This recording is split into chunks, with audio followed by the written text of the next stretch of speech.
Okay, good morning everyone. I'm Paulina, and today my topic is a study of students' perceptions toward teacher, self-peer, and e-portfolio evaluation in an English speech class.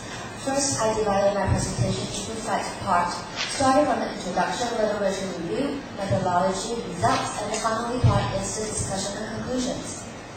First, the introductions. Chen in 2003 mentioned that students in Taiwan are trained to be casting machine, which is to answer the question with standard answers rather than think over question critically and give responses rationally. Which means that in this kind of a situation, the students were trained to do well on the test, however, they do not know how to use the language. And also, Chen in 2009 mentioned that there is a general assumption that many students in Taiwan who have learned English for at least 6 years as a compulsory course cannot speak English with confidence and fluency. And according to Lan in 2004 mentioned that the situation in senior high school, the teacher use teacher-centered in class, which means that the students in the classroom, they only need to do is sit in their seats and listen to the teachers, and they do not need to focus on any outputs. So in this kind of a situation, the students take up the opportunities to practice their speaking skills. And also, researchers mentioned that many believe that the classroom evaluations, such as the teacher evaluation, the self-evaluation, peer evaluation, or even the portfolio evaluation, can have a powerful impact in students' performance and motivations. And next is the purpose of the study.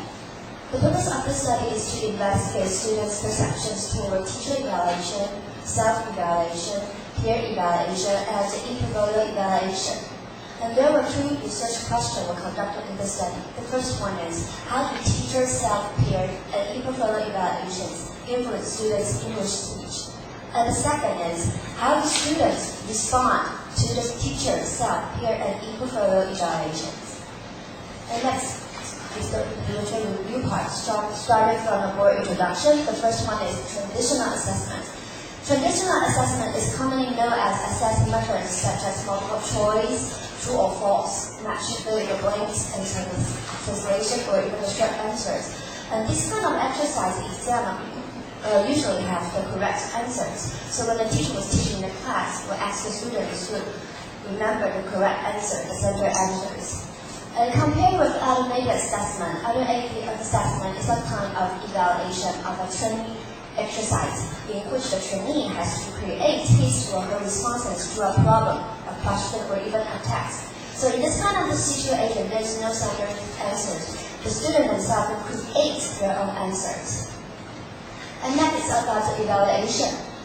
Evaluation is the process of gathering and discussing information from multiple and diverse sources in order to develop a deep understanding of what student knows and understand and can do with their knowledge as a result of their educational experiences.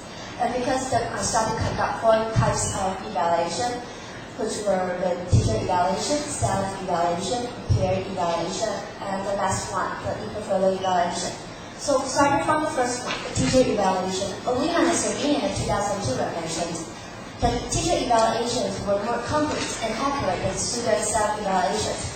In this study, the students consider that because the teachers have more knowledge, so can give correct comments and suggestions to the students. So they consider that teacher evaluation was more complete and accurate than their self-reflections. However, the researcher mentioned that self-evaluation has the potential to improve students' performance by giving themselves some suggestions about their weakness and strength. They can increase their performance. And the next is the portfolio evaluation. Martina in 2009 mentioned that peer assessment can play a useful role in writing classes. She mentioned that peer raters produce fewer bias than the self and the teacher raters. And next is the portfolio evaluation.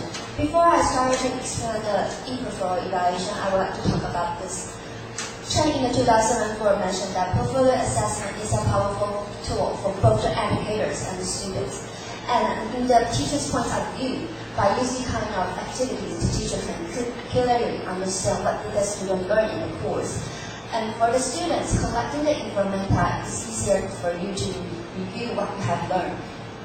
And the next, Because some researchers mentioned that the portfolio assessment is quite inconvenient because you have to carry the folders so heavy, make copies, spend a lot of money. So, with the increase of technology, have mentioned that the books become accessible, probable, examinable, and widely distributable. So by combining the computer, using internet blogs or websites, collecting their portfolio.